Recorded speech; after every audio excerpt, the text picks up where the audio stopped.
Вы, девочки, красивых любите, непостоянная у них любовь. Зачем вы, девочки, красивых любите, непостоянная у них любовь?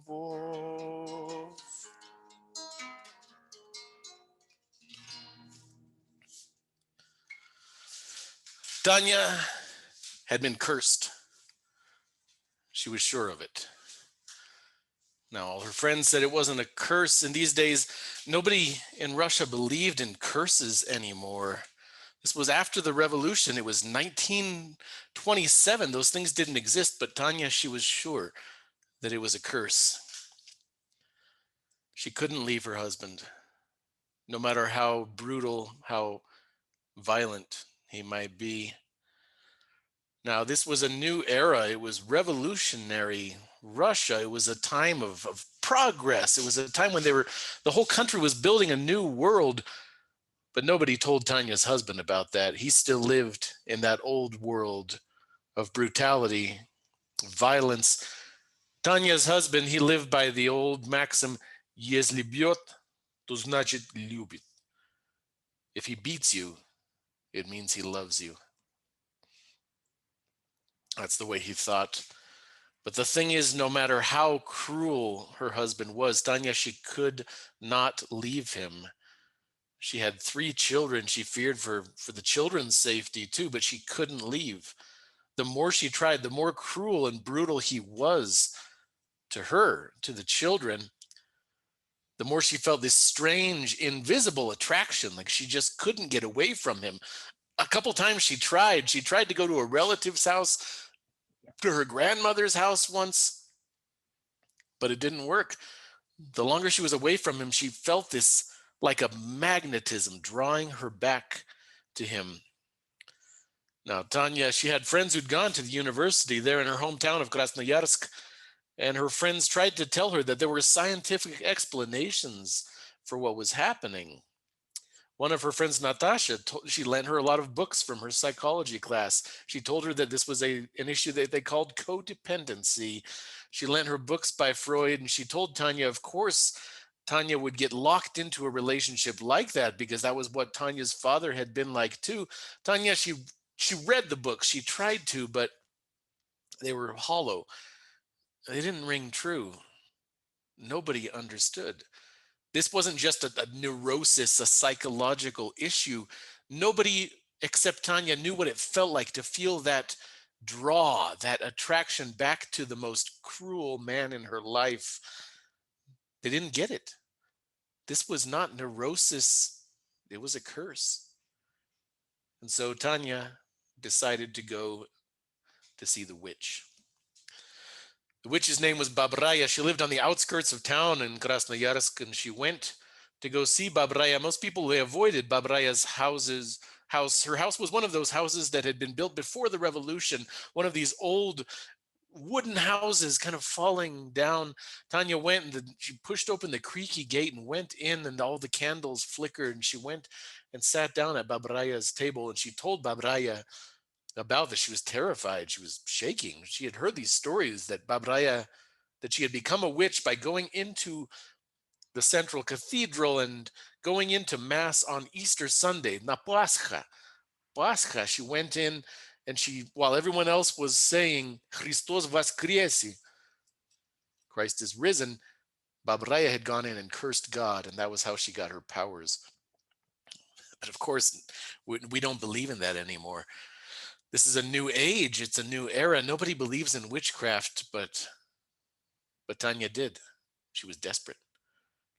So she sat down with Babraya, talked to her, told her the story, and Babraya said, well, Tanya, I can't help you, but I know someone who can.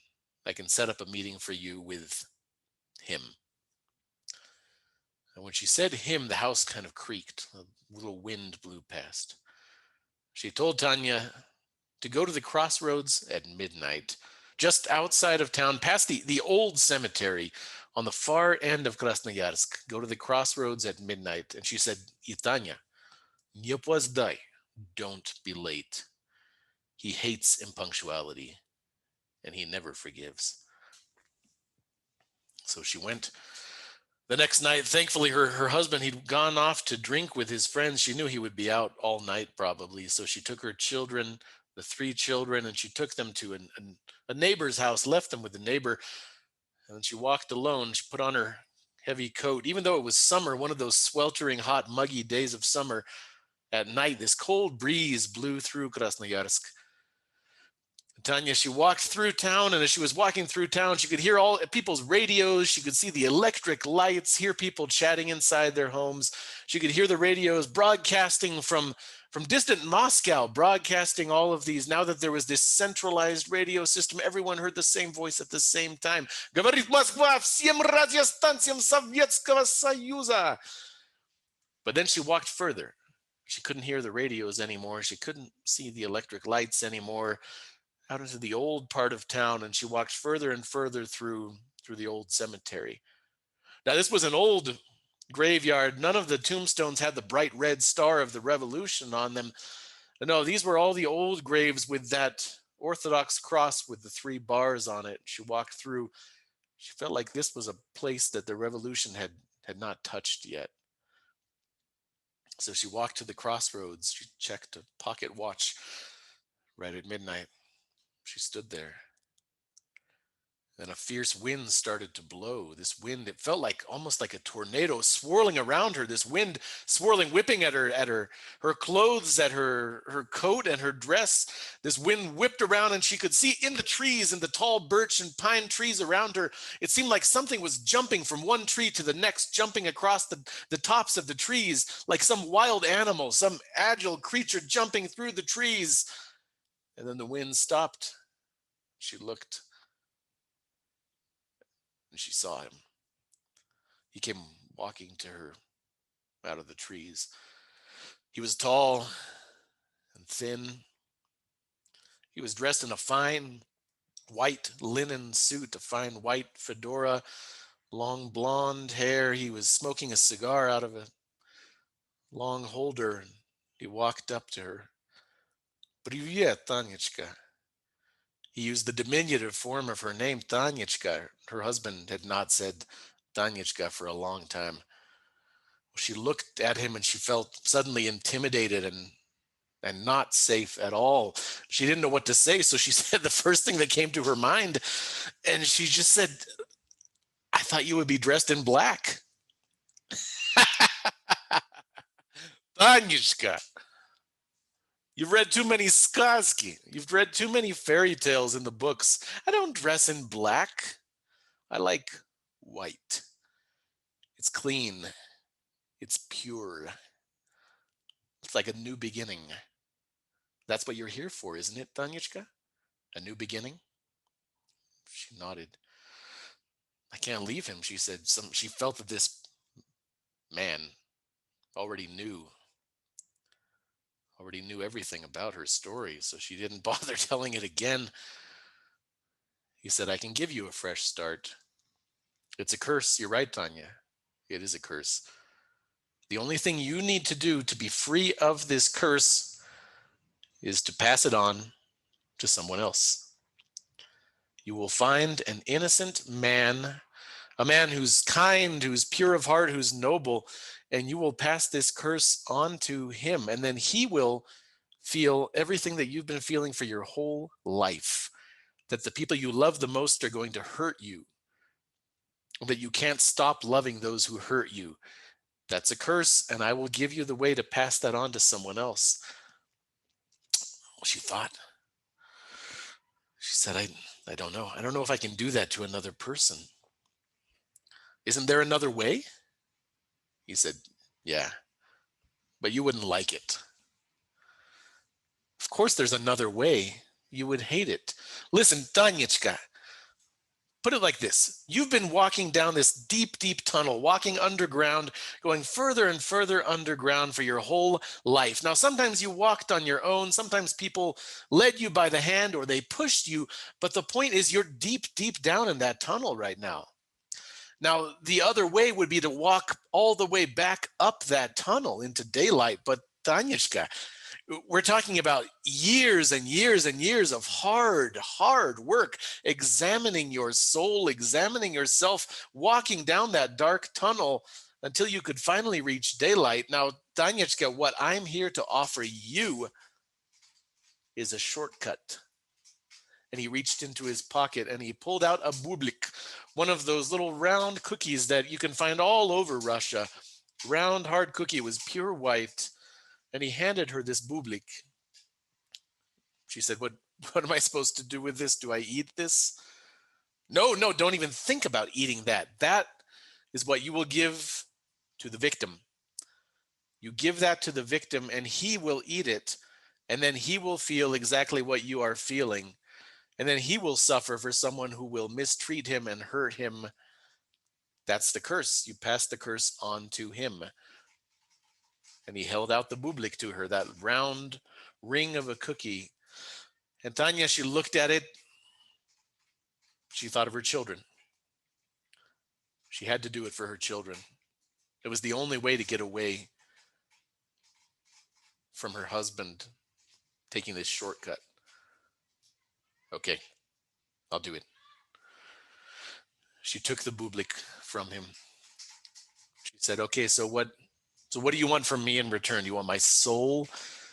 Now he laughed, and she'd never heard a laugh so emphatic, but so devoid of actual mirth or happiness.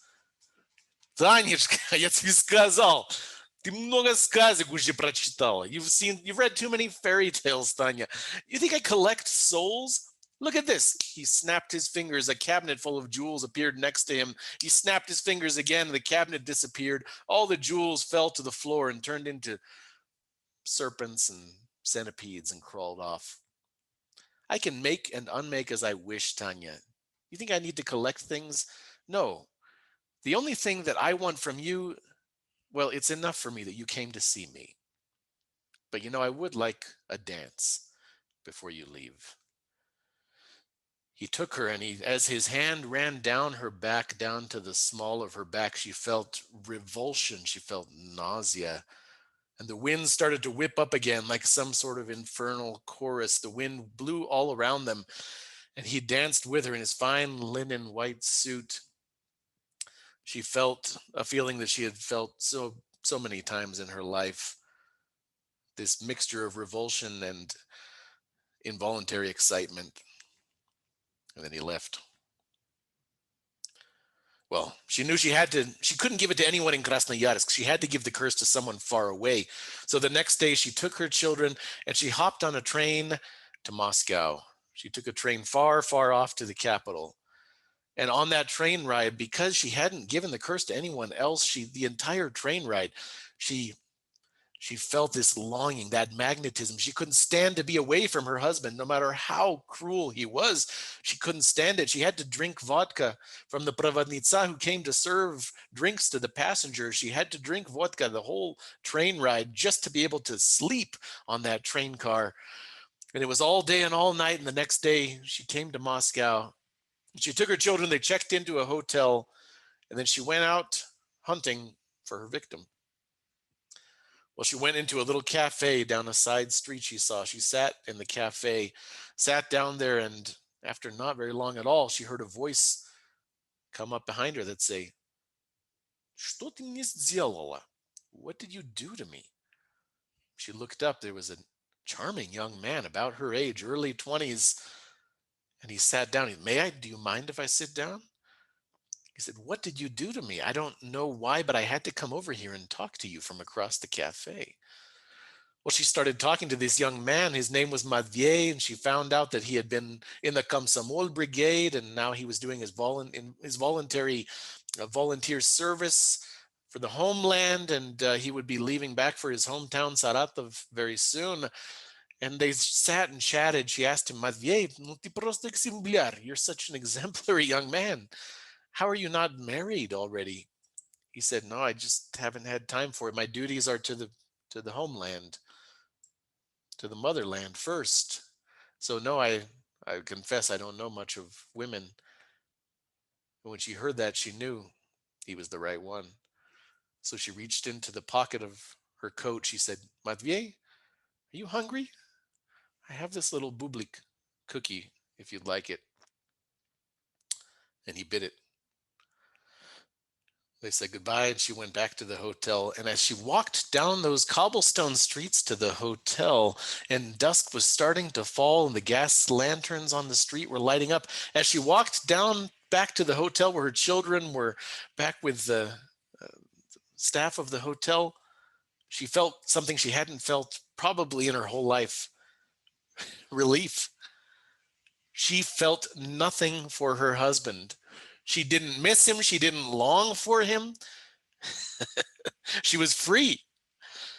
She went back and she tucked her children into bed. She sang them lullabies, sang them songs. Зачем вы, девочки, красивых любите? That song about why do you girls and women always go after these attractive and charming young men? They'll only bring you heartache. She sang those songs because for the first time, she was not the person in the song. For the first time in her life, she was free. Her children went to sleep and then she went to bed. And for the first time in years and years, Tanya slept like a baby. The next morning she woke up. She said, this is the first day of the rest of my life. I need to look for work. I need to look for a job. She went out. She was full of ebullient. She was full of just possibilities and opportunity. And she went out and she walked back to that cafe. She picked up a newspaper to look through the want ads in the newspaper.